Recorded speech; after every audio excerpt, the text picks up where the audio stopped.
अभी और सुनिए।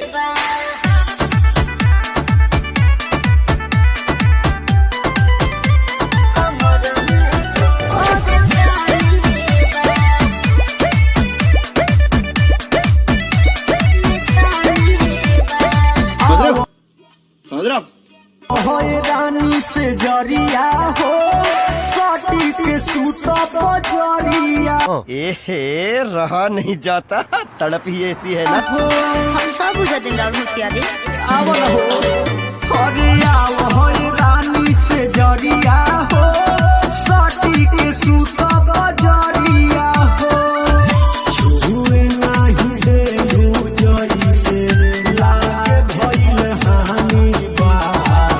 छुए नहीं दे जरी से लागे भइल हानि बा।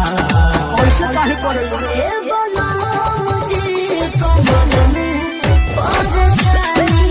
प्यारी समझ गई। ये कैसे हो गई?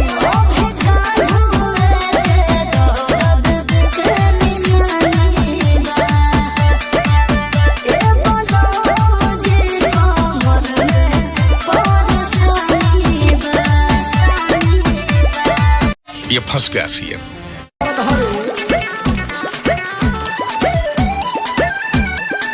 म्यूजिक से राकेश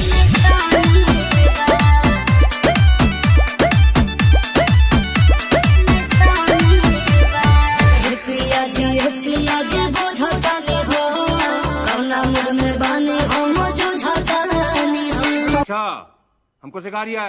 तू तो सकतू ना फरका कहे पर पिया जी बुझता नहीं हो कौना मूड में बानी हम जुझता नहीं हो। झूठ बोल रहा है।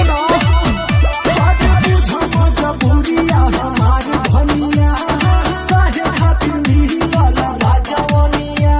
एहे रहा नहीं जाता, तड़प ही ऐसी है ना। अपने मरद से हो गया न कहानी बा।